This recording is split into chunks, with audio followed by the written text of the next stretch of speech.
नमस्कार दोस्तों, exam कांकर्स channel पे आपका स्वागत है। मैं हूं केदारनाथ मिश्रा। दोस्तों, जैसा कि आप जानते हैं कि आगामी बिहार पीसीएस की परीक्षा को ध्यान में रखते हुए एग्जाम कांकर्स चैनल पर इन दिनों क्विक रिवीजन की एक सीरीज चलाई जा रही है जो बिल्कुल निःशुल्क है। तो इस समय हम लोग सामान्य विज्ञान के प्रश्नों का क्विक रिवीजन कर रहे हैं और मैं उसका तीसरा पार्ट लेके इस समय उपस्थित हूँ। तेजी से दोहराने के लिए चूंकि समय कम है, इसलिए वन लाइनर के रूप में प्रश्नों को रखा गया है ताकि हम ज्यादा से ज्यादा प्रश्नों को कम से कम समय में दोहरा लें। तो चलिए सीधे मुद्दे पे आते हैं, लेकिन उसके पहले दोस्तों, अगर आप इस चैनल पे नए हैं तो इस चैनल को सब्सक्राइब कर लीजिए, साथ ही बेल आइकन भी दबा लीजिए ताकि कोई भी नई अपडेट वो सबसे पहले आपको मिले। और हाँ, इन तथ्यों की पीडीएफ के लिए और परीक्षा संबंधी महत्वपूर्ण खबरों की जानकारी के लिए आप हमारा टेलीग्राम चैनल और व्हाट्सएप चैनल भी ज्वाइन कर लीजिए। उसका लिंक हमने डिस्क्रिप्शन बॉक्स में दे दिया है। तो चलिए क्विक रिवीजन सीरीज में चलते हैं। तो चलिए दोस्तों, आज का पहला प्रश्न देख लेते हैं। देखिए, दृश्य स्पेक्ट्रम के तरंग दैर्ध्य की सीमा है। तो देखिए, दृश्य स्पेक्ट्रम के तरंग दैर्ध्य की सीमा कितनी है? 3900 एंगस्ट्रॉम से लेकर के 7600 एंगस्ट्रॉम। अब देखिए, इसके बारे में थोड़ा जान लेते हैं। देखिए, दृश्य स्पेक्ट्रम वैद्युत चुंबकीय स्पेक्ट्रम का वह भाग है जिसके लिए मानव नेत्र संवेदनशील होता है। मतलब अगर इस तरंग दैर्ध्य के बीच की जो कोई दृश्य प्रकाश उत्सर्जित होता है तो उसी को मानव नेत्र देख सकता है, ठीक है ना, उसे दृश्य स्पेक्ट्रम कहते हैं। इस तरंग दैर्ध्य का परास जो होता है वो 3900 एंगस्ट्रॉम से लेकर 7600 एंगस्ट्रॉम होता है। हमारे चारों ओर की जो वस्तु होती है उनसे उत्सर्जित या परावर्तित होने वाला जो दृश्य प्रकाश होता है वो इसी के बीच में होता है, इसी से वस्तुएं हमें दिखाई पड़ती हैं, ठीक है ना। चलिए अगला देखते हैं। एक परमाणु के केंद्र का धनावेशित हिस्सा कहलाता है, ठीक है ना, धनावेशित है। एक परमाणु के केंद्र का धनावेशित हिस्सा कहलाता है, क्या कहलाता है? न्यूक्लियस। आपको पता है कि जो परमाणु होता है उसके केंद्र में क्या होता है? प्रोटॉन होता है और न्यूट्रॉन होता है। प्रोटॉन पॉजिटिव होता है और न्यूट्रॉन क्या होता है? उदासीन होता है। तो इनसे बन के न्यूक्लियस बनता है, ठीक है ना, इनसे मिल करके न्यूक्लियस का निर्माण होता है, ठीक है। ये केंद्र में अवस्थित होते हैं और इसी कारण जो है, चूंकि प्रोटॉन धनात्मक होता है, इस कारण जो है नाभिक जो होता है वो धनावेशित होता है, ठीक है ना। तो जो परमाणु के केंद्र का धनावेशित हिस्सा कहलाता है वो क्या कहलाता है? न्यूक्लियस कहलाता है। ये इंपॉर्टेंट है, ठीक है ना। नेक्स्ट देख लेते हैं। तीसरा महत्वपूर्ण पॉइंट है, एक ठोस के सीधे गैस में परिवर्तन को क्या कहते हैं? अगर कोई ठोस है उसको गर्म किया जाए तो वह जल में नहीं सीधे गैस में परिवर्तित हो जाता है। तो इस प्रक्रिया को कहते हैं ऊर्ध्वपातन, ठीक है ना। ऊर्ध्वपातन क्या होता है कि अगर किसी ठोस को गर्म किया जाता है तो वो सीधे गैस में परिवर्तित हो जाता है। उदाहरण के लिए कपूर। कपूर सबसे आसान उदाहरण है, बहुत पूछा जाता है। देखिए, कपूर को जब गर्म किया जाता है तो यह सीधे गैस के रूप में परिवर्तित हो जाती है, इसमें लिक्विड फॉर्म नहीं बनता है। अब देखिए, अगर इसको ठंडा करना है, अगर कपूर की जो गैस निकली है उस कपूर की गैस को अगर ठंडा कर दिया जाए तो वो फिर सीधे ठोस के रूप में कन्वर्ट हो जाएगी, ठीक है ना। तो ऊर्ध्वपातन क्या होता है? एक ठोस के सीधे गैस में परिवर्तन को ऊर्ध्वपातन कहते हैं, ठीक है ना। अब देखिए, अगर उस गैस को फिर से ठंडा किया जाएगा तो वो सीधे ठोस में भी कन्वर्ट हो जाएगी। इस बात को याद रखिएगा। अक्सर परीक्षाओं में पूछा जाता है कि ऊर्ध्वपातन का उदाहरण है, तो सबसे अच्छा उदाहरण है कपूर, ठीक है ना। नेक्स्ट देखते हैं। देखिए, सौर विकिरण निम्नलिखित में से किस परास में दिखता है? सौर विकिरण जो है वह निम्नलिखित में से किस परास में दिखता है? तो यह दिखता है 400 से 700 नाइक्रोम के बीच में, ठीक है, नैनोमीटर होता है इसे। जो सौर विकिरण होता है वह 400 से 700 नैनोमीटर के बीच में परास जो इसका होता है तभी वह दिखाई देता है, ठीक है ना। इसे याद रखिएगा, सौर विकिरण किस परास में दिखाई देता है? तो 400 से 700 नैनोमीटर के बीच जो परास होता है वो दिखाई देता है। अब देखिए, जो दृश्य प्रकाश होता है, दृश्य प्रकाश का जो परास होता है वही 400 से 700 नैनोमीटर होता है। आप इसे दृश्य प्रकाश भी बोल सकते हैं। क्या बोल सकते हैं? दृश्य प्रकाश का ये परास होता है, 400 से 700 नैनोमीटर।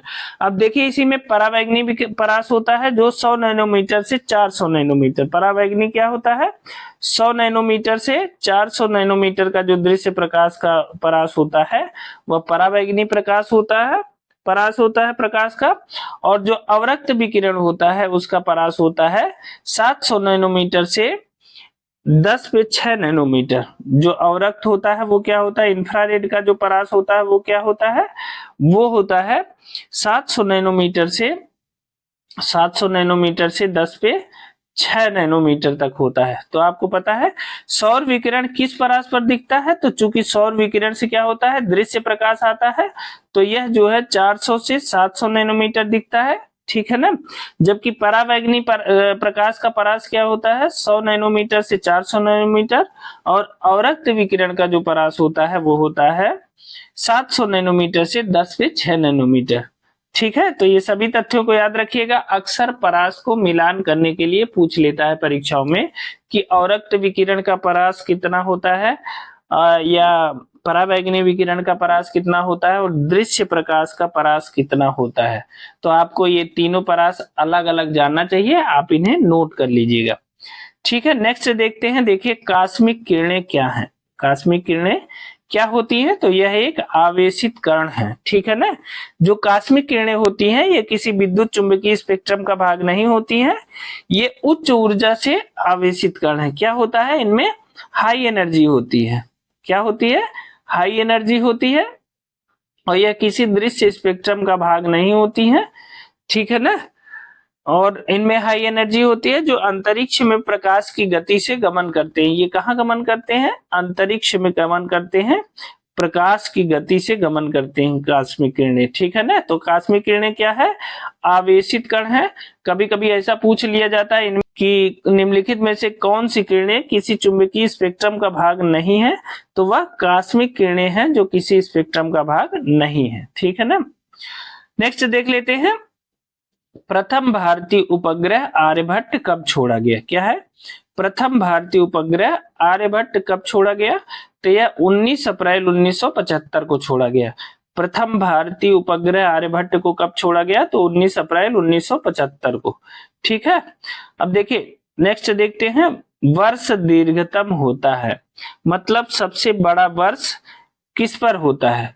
तो सबसे बड़ा वर्ष होता है प्लूटो पर, ठीक है ना। अब देखिए आप जानते हैं कि अगर अपनी धुरी पे सबसे ज्यादा दिनों में जो चक्कर लगाता है, जैसे सबसे जितने समय में कोई चक्कर लगाएगा उसमें वर्ष उतना अधिक हो जाता है। तो प्लूटो जो है, प्लूटो पे वर्ष सबसे दीर्घतम होता है क्योंकि प्लूटो जो है अपनी कक्षा में जो परिक्रमा करता है उसका परिक्रमण काल है 90,588 दिन, ठीक है ना।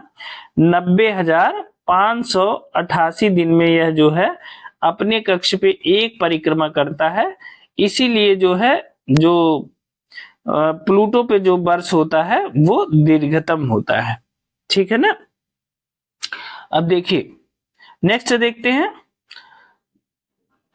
सूर्य के प्रकाश का धरती की सतह पर पहुंचने में लगने वाला समय है। अब देखिए सूर्य के प्रकाश का धरती की सतह पर पहुंचने में लगने वाला समय, यानी सूर्य का प्रकाश कितने समय में धरती पर पहुंचता है? तो 8.5 मिनट में यह धरती पर पहुंचता है। यह प्रश्न सभी परीक्षाओं के लिए इंपॉर्टेंट है, चाहे वो यूपी पीसीएस की परीक्षा हो, चाहे बीपीएससी की परीक्षा हो, चाहे यूपी आरओ की परीक्षा हो, या रेलवे की परीक्षा हो या एसएससी की परीक्षा हो, सभी परीक्षाओं में यह प्रश्न पूछा गया है कि सूर्य के प्रकाश का धरती की सतह पर पहुंचने में लगने वाला समय कितना है? तो 8.5 मिनट का समय है, बस इतना याद रखिएगा। चलिए नेक्स्ट देखते हैं, देखिए नवा क्वेश्चन है कि सूर्य पर ऊर्जा का निर्माण होता है। तो सूर्य पर जो ऊर्जा का निर्माण होता है वह नाभिकीय संलयन द्वारा होता है। इसमें क्या होता है? हाइड्रोजन और हीलियम के नाभिक जो है आपस में जुड़ जाते हैं और इस प्रकार नाभिकीय संलयन के द्वारा सूर्य पर ऊर्जा का निर्माण होता है, ठीक है ना। अब अगर कोई आपसे पूछे कि नाभिकीय रिएक्टरों में ऊर्जा का निर्माण किस प्रकार होता है, किसमें?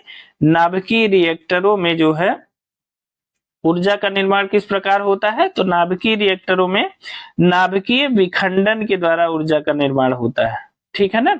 तो सूर्य पर ऊर्जा का निर्माण नाभिकीय संलयन के द्वारा, जबकि नाभिकीय रिएक्टरों में ऊर्जा का निर्माण नाभिकीय विखंडन के द्वारा होता है। ठीक है ना। अब देखिए सौर मंडल का सबसे बड़ा ग्रह है। अगला प्रश्न है सौर मंडल का सबसे बड़ा ग्रह है, तो आपको पता है सबसे बड़ा ग्रह है बृहस्पति। अगर कोई आपसे पूछ ले कि सौर मंडल का सबसे छोटा ग्रह कौन सा है, तो सबसे छोटा ग्रह है इस समय बुध। ठीक है ना। तो सौर मंडल का सबसे बड़ा ग्रह है बृहस्पति और सबसे छोटा ग्रह है बुध। ठीक है, याद रखिएगा। नेक्स्ट देखते हैं निम्नलिखित में से कौन एक कंप्यूटर की भाषा नहीं है। निम्नलिखित में से कौन एक कंप्यूटर की भाषा नहीं है। फास्ट जो है कंप्यूटर की भाषा नहीं है, जबकि बेसिक क्या है, इसमें ऑप्शन में दिया था बेसिक, सी और फोरट्रान। क्या, फोरट्रान, TRAN है। इस प्रकार जो है बेसिक, सी और फोरट्रान ये कंप्यूटर की भाषा है, जबकि फास्ट जो है यह कंप्यूटर की भाषा नहीं है। ठीक है ना। नेक्स्ट देखते हैं निम्नलिखित में से कौन सी धातु रोशनी के बल्बों में फिलामेंट के रूप में प्रयोग होती है। तो आपको पता है टंगस्टन। टंगस्टन जो है, टंगस्टन का उपयोग बल्बों में जो है फिलामेंट के रूप में किया जाता है। जो टंगस्टन जलता है जिससे प्रकाश जो है उत्पन्न होता है। ठीक है ना। तो टंगस्टन होते हैं जो बल्बों में फिलामेंट के रूप में प्रयोग किया जाता है और रोशनी देता है टंगस्टन। ठीक है। देखिए नेक्स्ट देखते हैं निम्नलिखित में से कौन सी धातु अर्धचालक या सेमीकंडक्टर के रूप में ट्रांजिस्टर में प्रयोग होती है। तो वह है जर्मेनियम। देखिए जर्मेनियम और सिलिकॉन दो ऐसे अर्धचालक हैं जिनका सबसे ज्यादा प्रयोग ट्रांजिस्टर में किया जाता है। ठीक है ना। जर्मेनियम और सिलिकॉन दो ऐसे अर्धचालक हैं जिनका सबसे ज्यादा प्रयोग ट्रांजिस्टरों में किया जाता है। ठीक है ना। अब आप सोच रहे होंगे कि अर्धचालक किसे कहते हैं। तो ऐसे पदार्थ जिनमें विद्युत प्रतिरोध का मान चालकों एवं विद्युत प्रतिरोधों के बीच का होता है, इन्हें अर्धचालक कहते हैं। ठीक है ना। जो न तो पूरी तरह से चालक होते हैं और न तो पूरी तरह से जो है विद्युत प्रतिरोधी होते हैं। तो ऐसे जो बीच के वो होते हैं पदार्थ होते हैं उन्हें सेमीकंडक्टर या अर्धचालक कहा जाता है। तो दो, एक तो जर्मेनियम दूसरा सिलिकॉन, इन दोनों का सबसे ज्यादा प्रयोग ट्रांजिस्टर क्षेत्रों में किया जाता है। ये महत्वपूर्ण अर्धचालक है। ठीक है ना। नेक्स्ट देखते हैं। देखिए परमाणु नाभिक के अवयव हैं। परमाणु नाभिक के अवयव हैं तो एक है प्रोटॉन और दूसरा है न्यूट्रॉन। अभी ऊपर हमने आपको बताया कि प्रोटॉन जो है धनात्मक होता है जबकि न्यूट्रॉन उदासीन होता है। ठीक है। तो ये दोनों मिलकर परमाणु के नाभिक का निर्माण करते हैं। तो परमाणु नाभिक के जो मुख्य अवयव है वो कौन से हैं। एक प्रोटॉन है और दूसरा न्यूट्रॉन है। ठीक है। नेक्स्ट देखते हैं निम्नलिखित में से कौन वैकल्पिक ऊर्जा का सबसे बड़ा भंडार है। तो देखिए इसमें से कौन वैकल्पिक ऊर्जा का सबसे बड़ा भंडार है। तो सौर ऊर्जा। आपको पता है कि सौर ऊर्जा जो है सबसे बड़ा वैकल्पिक ऊर्जा का भंडार है। वर्तमान में सरकारें जो है सौर ऊर्जा से अपने घरेलू ऊर्जा की जरूरतों को पूरा करने के लिए सोलर पैनल भी लगा रही हैं और लगातार इस ऊर्जा को बढ़ावा भी दिया जा रहा है। यह ग्रीन एनर्जी है क्योंकि इससे कोई जो है प्रदूषण नहीं होता है। ठीक है ना। तो वैकल्पिक ऊर्जा का जो सबसे बड़ा भंडार है वो है सौर ऊर्जा।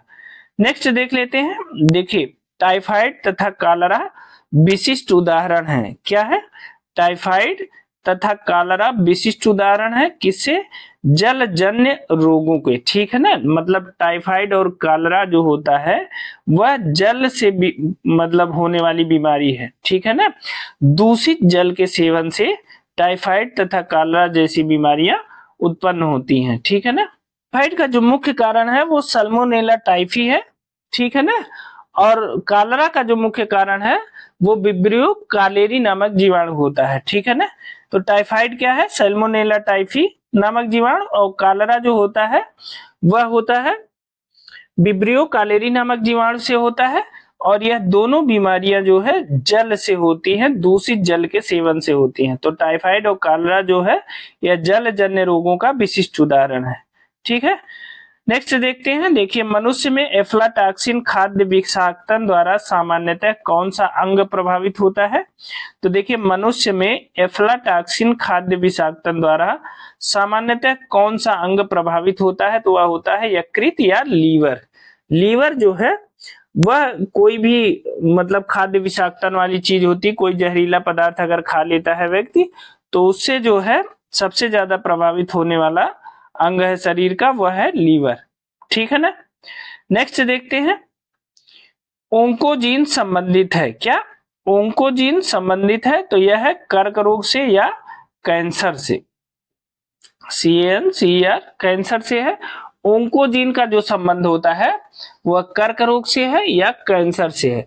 अब देखिए ओंकोजीन क्या है। ओंकोजीन जो होता है यह एक असामान्य जीन है और जिससे कैंसर हो जाता है। इसकी पहचान जो है SRC के रूप में सबसे पहले की गई थी। किसके रूप में? SRC के रूप में इसकी पहचान की गई थी और जिसे जो है 1970 में खोजा गया और सबसे पहले यह मुर्गियों में खोजा गया था और मुर्गियों से यह पता चला कि यह एक कैंसर का घटक है। ठीक है ना। तो ओंकोजीन जो है वह कर्क रोग से संबंधित है। ठीक। नेक्स्ट देखते हैं, देखिए तीव्रता एवं प्रयुक्तता के आधार पर निम्नलिखित में से कौन सा कर्क रोग उत्पन्न कर सकता है तथा उसका उपचार भी कर सकता है? देखिए तीव्रता एवं प्रयुक्तता के आधार पर निम्नलिखित में से कौन सा कर्क रोग यानी कैंसर को उत्पन्न भी कर सकता है और उसका उपचार भी कर सकता है? तो यह कौन कर सकता है? यह कर सकता है आयनीय विकिरण। ठीक है ना। आयनीय विकिरण जो होता है वह जो है कर्क रोग को उत्पन्न भी कर सकता है और उसका उपचार भी कर सकता है, क्योंकि विकिरण चिकित्सा में कैंसर की कोशिकाओं और संकुचित गांठ को नष्ट करने के लिए आयनीय विकिरण का उपयोग किया जाता है। साथ ही अनुसंधानों द्वारा यह पता चला है कि निम्न एवं मध्यम विकिरण एक्सपोजर से कैंसर नहीं होता है, लेकिन अगर लगातार लंबे समय तक यह विकिरण प्रभावित किया जाए तो उससे कैंसर रोग हो जाता है। ठीक है ना। तो तीव्रता और प्रयुक्तता के आधार पर निम्नलिखित में से कौन सा कर्क रोग उत्पन्न कर सकता है और उसका उपचार भी कर सकता है? तो आयनीय विकिरण होता है। ठीक है ना। आज का 20वां और लास्ट प्रश्न देखते हैं। देखिए सहज प्रणाली का परिवर्धन निम्नलिखित में से कौन है? सहज प्रणाली का परिवर्धन निम्नलिखित में से कौन सा है? तो वह है प्रणाली की स्वपोषी क्रिया। ठीक है ना। जो सहज प्रणाली है होती है यह मुख्यतः तंत्रिका प्रणाली का एक भाग होती है और यह सहज प्रकार्यों को नियंत्रित करती है। ठीक है ना। अतः सहज प्रणाली के विकास को प्रणाली की स्वपोषी क्रिया के रूप में परिभाषित किया जाता है। ठीक है ना। यह क्या होती है? तंत्रिका तंत्र का एक भाग होती है। ठीक है ना। सहज प्रणाली। तो सहज प्रणाली का परिवर्धन कौन सा है? प्रणाली की स्वपोषी क्रिया। ठीक है। तो दोस्तों ये थे हमारे आज के 20 प्रश्न। आपको ये प्रश्न कैसे लगे हमें कमेंट करके जरूर बताइएगा। और हाँ, इन तथ्यों की अगर आपको PDF चाहिए तो आप हमारा टेलीग्राम चैनल और व्हाट्सएप चैनल दोनों ज्वाइन कर लीजिए। उसका लिंक हमने डिस्क्रिप्शन बॉक्स में दे दिया है और यहाँ पे आपको इन तथ्यों की PDF मिल जाएगी। ठीक है ना। दोस्तों अगर आप इस चैनल पे नए हैं तो इस चैनल को सब्सक्राइब जरूर कर लीजिए, साथ ही बेल आइकन भी दबा लीजिए। और आपको यह वीडियो कैसी लगी हमें कमेंट करके जरूर बताइएगा। ठीक है दोस्तों। तो अगर आप BPSC परीक्षा की तैयारी कर रहे हैं तो आप रेगुलर इस पे बने रहिए। आने वाले समय में हम बिहार PCS की परीक्षा से संबंधित अन्य महत्वपूर्ण तथ्यों को लेकर आपके समक्ष बहुत शीघ्र ही उपस्थित होंगे।